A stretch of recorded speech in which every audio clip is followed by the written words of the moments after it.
What is up, everyone? Good morning, good afternoon, good evening.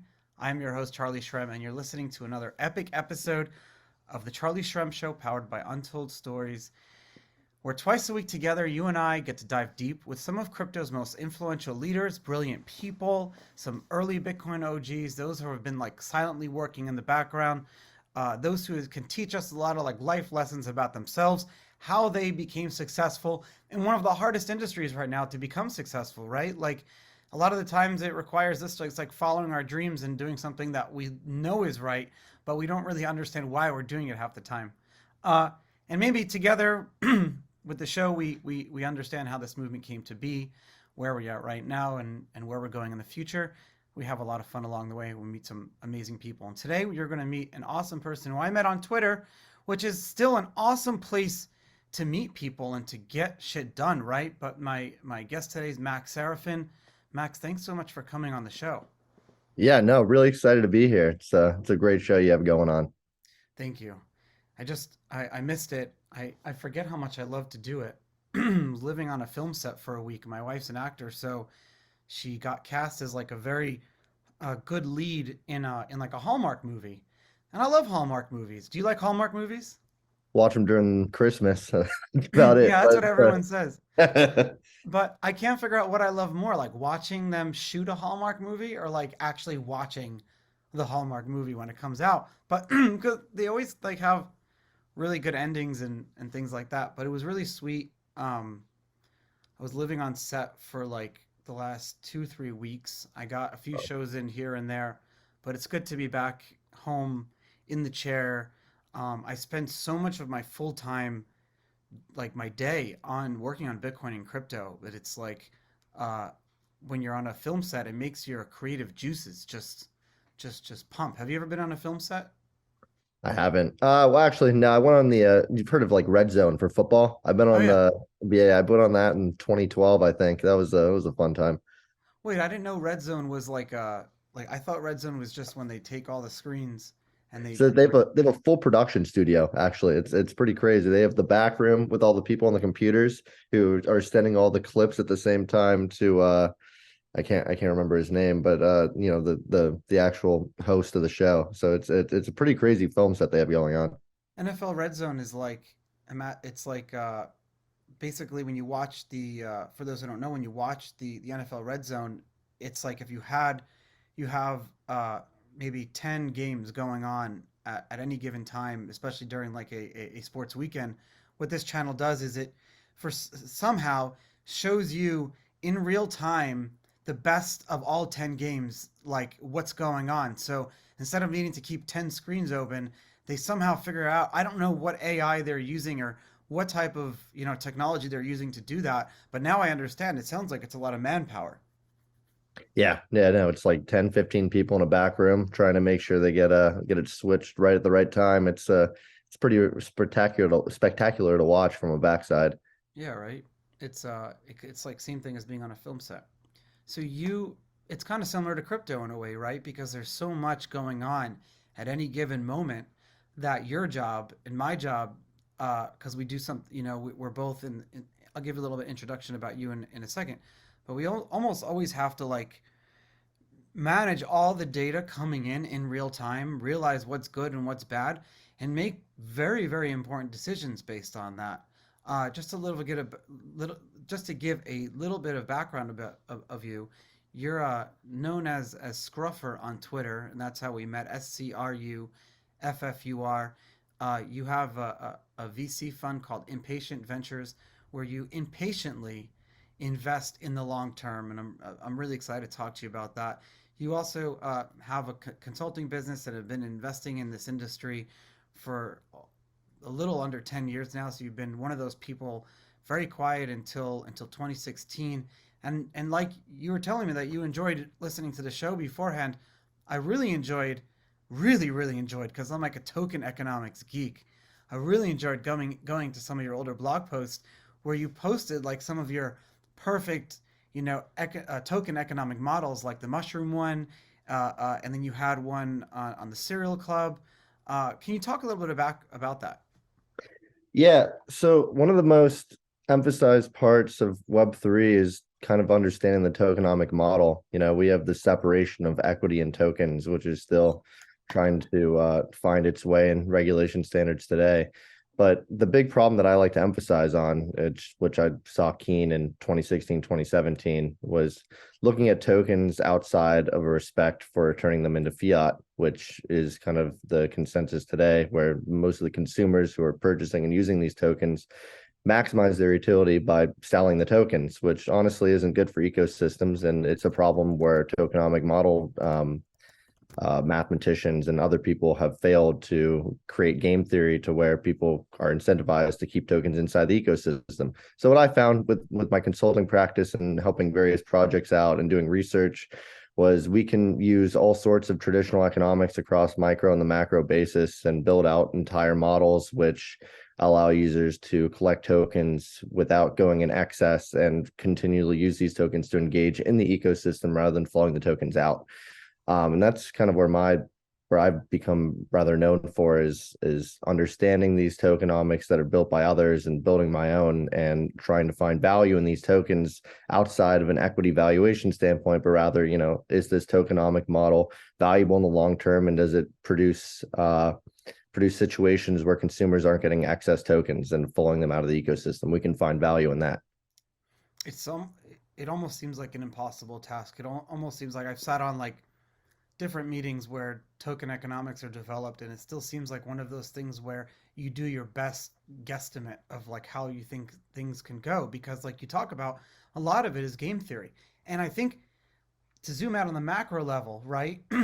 The Federal Reserve is almost treating the dollar like a token right now, where Yep. they're like doing these manipulating these lever systems and reading all this data, and then what they're doing is they're like trying to affect the inflation rate to change the value of our dollars in a way and the purchasing power of that. How is that different from token economics? It's similar in a lot of ways, honestly. I mean, the Fed's It is. yeah, it's Like funny. It is. well, we're in You this don't think crypto world, we're used to it, but now the rest of the world has to deal with the Federal Reserve. They're hearing about the Fed, CPI, what's the rate? Like it's in our brains now. Everyone, like the everyone, like you speak to anyone on the street right now, it's like the easiest conversation to strike up. But for us in Bitcoin and crypto land, we're used to it because we've been dealing with token economics for a better part of a decade.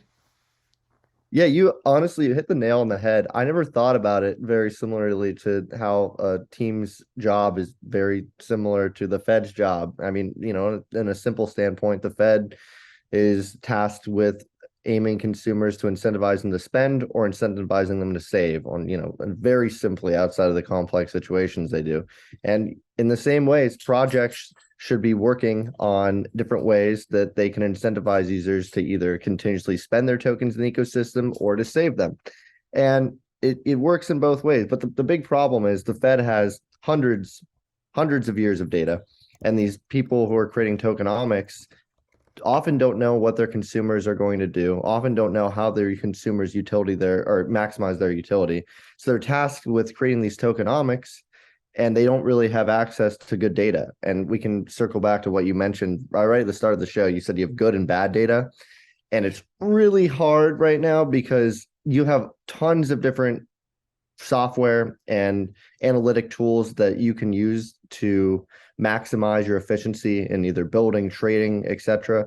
But the problem is you don't know what good data is and bad data is. And I struggle with that as well when I build these tokenomic models. It's hard to differentiate.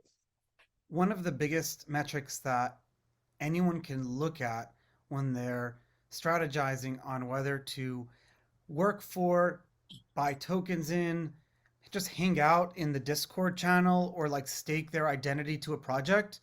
You know what I mean? Like when you become like a lover of a project or a token and you want to, whether it's like do one of those things, one of the biggest metrics is looking at their token economics, right? But people don't really understand that. What, I guess, metrics can people look for? Just kind of like go to CoinMarketCap and look at this, or go to their ether scan and look at this. Maybe it's like what's their total outstanding supply versus how much is currently in the market right now, right? There's all these different little things that you can look for. Yeah. You hit I mean, yeah, simply put, as a trader or someone investing, the simplest measure is looking at the distribution. So a lot of these VC-backed projects, even the ones that are kind of fair launched, they will always have some sort of tokenomics that are publicly available that show their outflows, how much is being distributed per month, when the unlocks are. And you see that across CT. A lot of more intermediate advanced traders use these to make very simple shortcut scalps and trades. If they see, maybe let's use an example, it's not happening, but at an arbitrary standpoint, let's say Uniswap has an unlock in 2 months, and you see that 15% of the tokens are unlocking for VCs, for airdrops, for consumers, etc. So you know that these tokens are going to be rightfully available right away. A lot of the times these VCs have had money locked up for 2-3 years, right? So you see this 15% unlock as a way to start getting their liquidity back. Well, the traders will see this and they'll say, well, we're going to assume that X amount of this 15% is going to enter the market right away so people can get liquidity, thus leading to, drastic volatile price drops, which they can take advantage of by either shorting or relonging when it hits a certain price drop that seems volatile to them. It's kind of an arbitrary process at times, other than using technical analysis to kind of gauge where you're going to buy and sell. But they'll use that. On more of an advanced level, though, you can look at these tokenomics and see, does this have a sustainable path forward? So very mainstream, we're looking at the play to earn standpoint in 2021. There was that Philippines-based game, Axie Infinity, that went crazy for a while. The price was just going nuts. And while the price was going up, all of these farmers and people with bots and computers were playing the Axie Infinity game to earn real money and wages across the year. And at a certain price point, these farmers across different countries were making 80 to 100K per profile they're doing with the bot. Yeah. Now, in real time mainstream, it looks great. You're like, wow, people can earn real wages in these games. But in a tokenomic standpoint, it looks like a complete disaster. You have continuously these tokens flowing in and or outside and out of the ecosystem that, the only thing that these people are tasked with is to make the most money possible. And the only problem with that is, over the course of years, sustainability standpoint, there's not enough liquidity to support the money that is constantly flowing out of the ecosystem. So that's how I would look at it. As advanced level is not just the metrics on the screen, but rather, what people are doing, what's being reported, what's the distributions on this daily standpoint, and what this leaves to the naked eye. Now, it's hard to really predict, what price it's going to top at and then crumble down. Yeah. But Axie Infinity is like the perfect example. The chart went up and up and up, and then it's just dead now. You can't even make a real wage off the game. There's so much game theory that gets that's involved in this too, because I had a heated discussion with someone. Yeah, it's funny, not even like on a podcast, just on the film set actually. And of all places, I'm debating ETH staking on a film set. Um, so I have this like little bit of a belief that that the price of ETH is and the staking is so like there's a lot of ETH that was sent over to the Beacon chain before the merge in November. And most of us here, if you're a Bitcoin holder, you're probably holding some ETH too. Whether you're not, it's like the second, it's been around the second longest. So you can't ignore the elephant in the room. And there's this huge like event coming up where everyone who staked their ETH on that Beacon chain can unlock it through, I think, the Shanghai fork that's coming up. And a lot of people are saying, well, I don't want to buy ETH until that happens, because how much of it is going to unlock and then people can then sell it. But then at the same time, do you think that that in and of itself is, because it's like a 24-hour market, that all of this is all priced in already almost, and the only thing that's not priced in crypto are black swan events? Yeah, I like the term priced in here. I like to think about it a little differently. Okay. ETH staking was around the time that ETH price was well above 2000. I can't remember the exact price, but I knew, though, I was looking at some data sets a while Oh, ago that's a because good point. I was curious about the unlocks. And the main thing for me that I looked at is, if the majority of stakers have their staked ETH at a price point over what it is today, then the incentive to sell when it unlocks is rather low, because they would just be taking a loss on the money that they have locked up. So I'd like to think of it as, it's a hard metric to look at, because we have to assume that these people aren't just going to sell for a loss, and they have a conviction in the asset in the long term, which is somewhat safe to assume if they staked it. especially not just staking, USDC, which is just stable. So they'd be just getting more, they'd be just getting USDC back, but now they're getting ETH rewards, which I would assume that they have conviction in the long term of the asset going up. So I like to think about it in two ways. So that once again, it's one, I think that they're not going to sell their ETH until the price is, at Yeah. least well above their original stake price. And two, since they staked the asset for a period of time where it was unable to be withdrawn and liquidity was taken for months on end with the lockup, then once again, that kind of revalidates the conviction that they have in the asset. So personally, I think it's a And non-event. I think, don't forget Rocket Pool and also Lido. Like if you right, wanted, you liquid could stake, have like staked with the intention of having liquidity.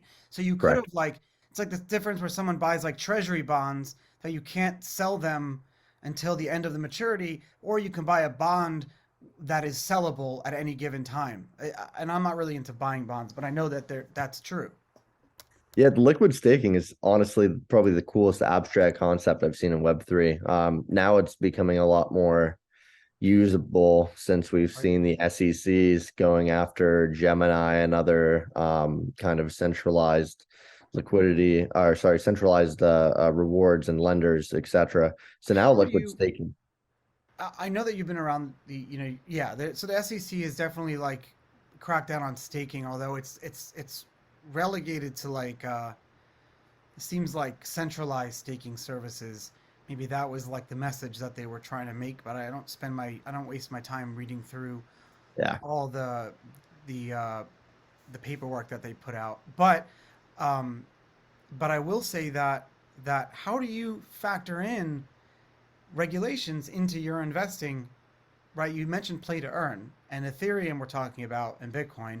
Well, these are kind of projects that are anything in gaming and play to earn are kind of like outside of the regulatory scope because those are already in crypto land, if you will. It seems like what about, are you pausing investing on projects that you see could have regulatory implications in the future?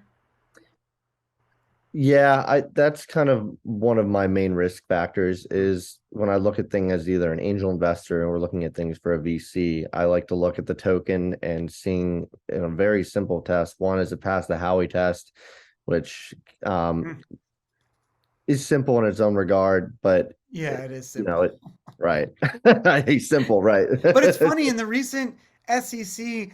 I talk about not reading. I did read this one. The SEC filing for I forget which project it was that they were suing or doing something, but they referenced the Howey test in their own filing. They're like running through it in their filing too. So I Yeah, thought that and was kind of funny. what kind of contradicts my looking at the Howey test is looking at so the SEC is going after Pactos, which is the BUSD issuer, and they're saying BUSD was a security, which is just a stable coin.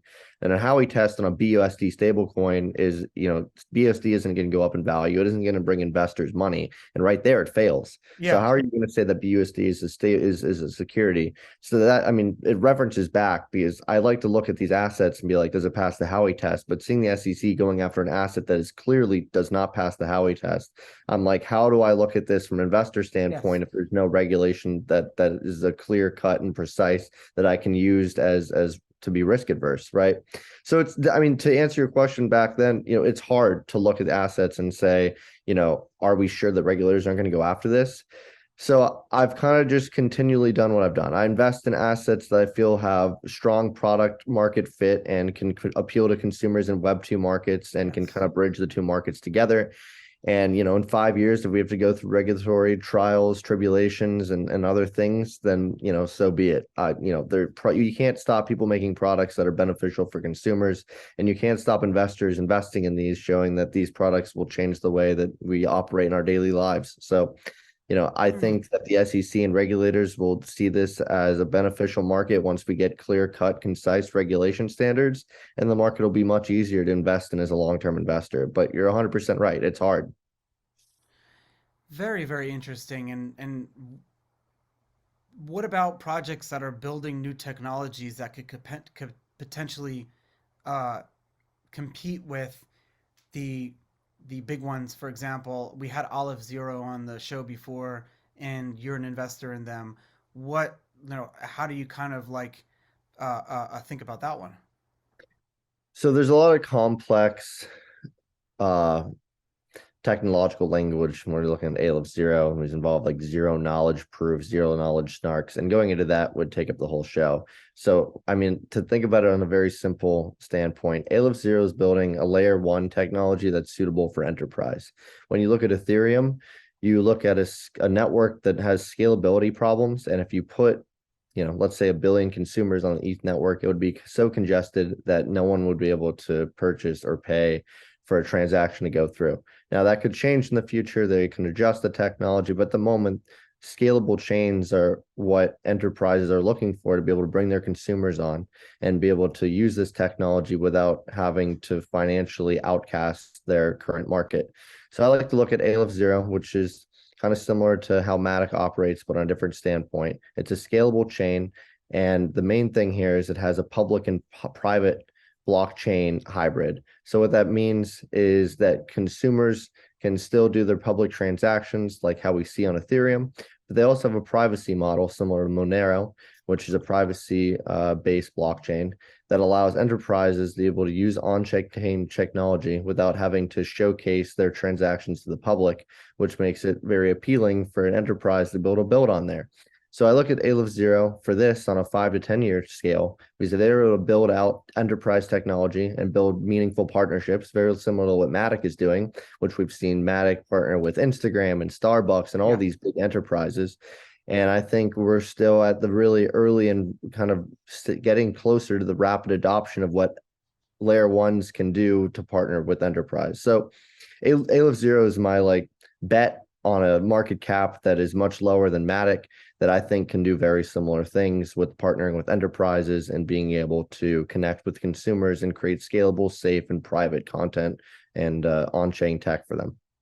A lot of people are still worried that it's still too early to build out something like that, and even it's too early to even build anything that can like solidly say it's going to have a stake in whatever future web3 is, because we don't really understand what the consumer demand is for crypto still, like other than buying tokens. It's almost like a lot of the times with token economics and game theory, I find myself struggling because when we talk to our startups that we're helping accelerate, it's like, how do you figure out who the perfect like user is or customer is for some of these things right now when you're building out like theoretical technology blockchains? Yeah, the problem of good data, bad data will always exist. I like to look at things on a assumption based and imaginative scale, especially in early startups like this. It's really easy to invest in the FANG Yeah. top Fortune 500 companies because of all this good data. You know what their consumers are doing. You have projections from a lot of math and good data standpoints. But when we're looking at startups, you are just making assumption on an industry, especially in a Web3 base. So I like to look at Airbnb as an example. We really didn't understand how Airbnb and Uber and all these tech would kind of change the way that we use the future. And even some of the top investors in the world passed up on these deals very early on, but now you see them as top conglomerates, as consumer enterprise and consumer usability.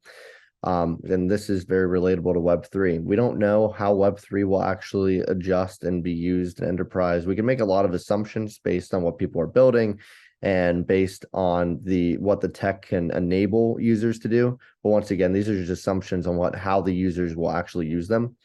Back in the dot-com bust, we had a bunch of websites and a lot of it was too technologically advanced for people to use. So people were making assumptions, and eventually it led to the internet where you don't really, you're clicking a button, Yeah. but clicking the button, it's very simple, but behind that is lines and lines and lines of code that the normal person will never understand, but the button performs the action. And I think in the future with Web3, right now, it's still very technologically dense, and you have to pass the knowledge barrier to be able to build or do things or understand things.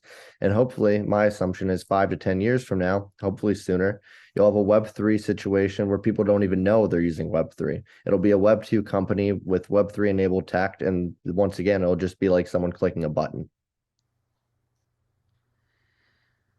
That's like the whole analogy that we're flying on an airplane and we don't really understand how the airplane works, we do to a point. And I definitely see that becoming the future, but it still makes it difficult to get from now to then, which is what we're all trying to do at the same time. Yeah. And I don't think there's a I'm perfect way to impatient. do it. Yeah, yeah, exactly. We're impatiently investing in the future. I don't think there's a perfect way to do it. I think you can harness all the good data in the world and you can still be wrong. And it just take a level of imagination of you seeing how the future should be. And you work with startups, I work with startups. The biggest thing that we look at with founders is their ability to pivot because tomorrow's unplanned. We don't know what's going to happen. You could have a major COVID like event to happen Hmm. tomorrow, anything, and that's on a kind of a bigger scale. But then you have smaller things that you pivot for too. So I like to look at founder first, product second. Is the founder humble and willing to pivot and understands that they'll fail without them even making a mistake? And can they work through that and pivot and make their product right for the current environment? Because once again, you have to imagine to plan and make a product that you think people will use in 5 years. But to do that, you have to change with the way the world changes. You have such a wide variety of investments too. It's not just like in Web3. You've invested in like an oatmeal company too, a sports card marketplace. So you've been doing this a long time. Like how do you have the confidence that you're making the right type of decision?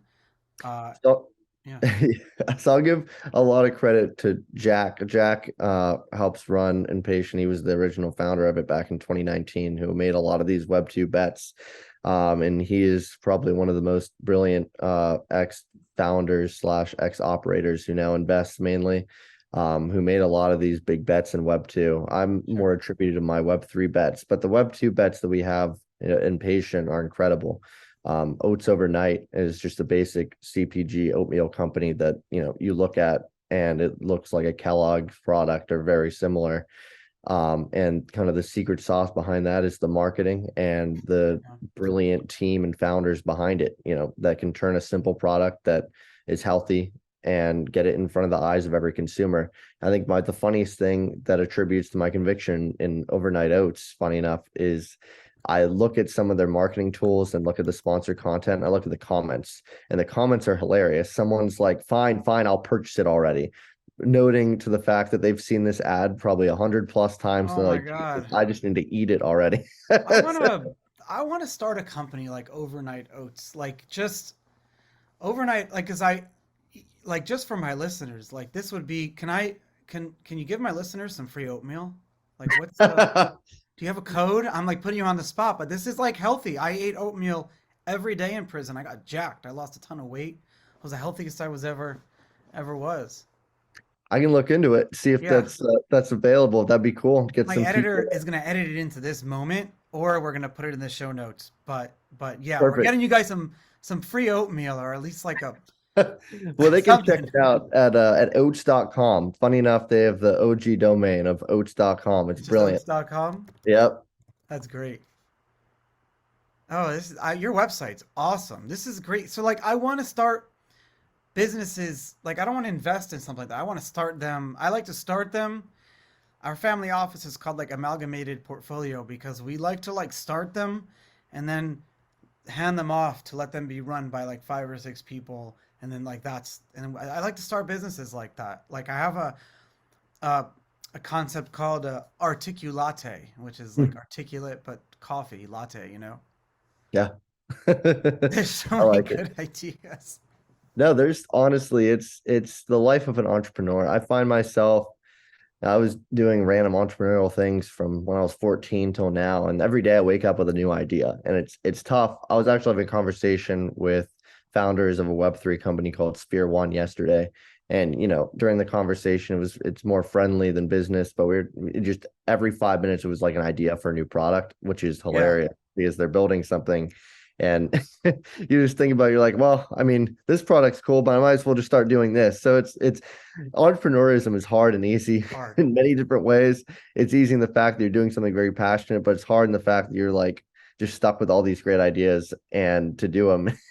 Part It's of part of being a passionate entrepreneur is finding other passionate entrepreneurs like yourself that can work on these things with you. And yeah, so like, that's when I find someone like that, I sometimes I don't even know what business they could run, but I almost like I want to put you on hold for a minute. Like you're great at what you do. I'm gonna find a place for you. Like one of my businesses or something that we've invested in, just because it's hard to find really good, passionate people that are leaders at the same time. But it's also exhausting. How do you avoid burnout? Because we see that in crypto a lot too. But I have a very similar story with burnout. I luckily avoided it, but so I was finishing college still during that 2020 bull run. I finished during it, and that's when I was running my consulting agency. I was taking 16 credit hours over at Keenan Flagler Business School at UNC, and I was managing trading markets at the same time. And it was exhausting, especially during COVID. It made it a little bit easier being cooped up in my room, so I just always had my computer in front of me. But Sure. I was doing 16-hour days for probably 18 to 24 months at some point, managing the bull run, managing consulting, managing building models, and managing classes at the same time. And at the end 2021 December, I was just like, I need 6 months. I need 6 months of just nothing. And honestly, it's the best thing that I could have done. Avoiding burnout and giving yourself time allows you to reflect, see what you are passionate about, find your happiness, and be able to put your full conviction and 100% into building something that you enjoy, versus just, continually grinding away until you're just burned out completely. And then, it's hard to reflect. It's hard to see what you're doing wrong and what you're doing right. And I think that not enough people can noticing they're burning out and just can take a step back. It's one of the hardest things to do, especially when you realize it in the moment and you feel handcuffed. It's like I can't because I have it closed. I'm one of those people, I can't relax, I can't take a vacation. I say I can't. By the way, side note, saying the words I can't and I shouldn't are really bad in general, and I try to not do that. But I struggle with take relaxing when I have ends that are not closed off, like loose ends. And I need to learn how to be able to just like pause and save them for later and then just chill out for a little bit. But I think a lot of people struggle with that same thing. Yeah, it's normal. I think the anxiety of over burden hanging over your head, like I need to finish this. I mean, I have stuff always like that. And I feel like if we look at it as we're always going to have stuff over our head, so there's no point to stress about it and just to create tiny goals each day to get them done. Then, you kind of get rid of that anxiety. Like I have tax forms and other tax responsibilities I have to submit to my accountants that I've been putting off. But I think that looking at it better as, if I do this today for an hour and then tomorrow, I'll have it done in 7 days. And then maybe one day I just crank through the whole thing just from looking at a small goal perspective. And at Yeah. least in my mind, I'm convincing myself, I got this small goal done today. I can get the next small goal done tomorrow and remove that anxiety from burdening me. Yeah, you're right. Like sometimes making lists, just making lists and writing things down that I have in my head to do. It's like makes things a lot easier. Well, thanks for teaching us that, and thanks for coming on the show today. Don't forget about the oatmeal situation. I'll look into it. I'll have my people, or I'll contact my people, see what they can do, and then my people contact your people. Awesome. Thank you. Thanks for taking the time and coming on the show today. Thanks, my listeners. If you like the show, please leave a review or hit subscribe. Thanks to everyone, and I appreciate you, and I'm happy that we met, and I hope we can work on some cool things. Yeah, great. Thank you so much for having me on. It's been a pleasure.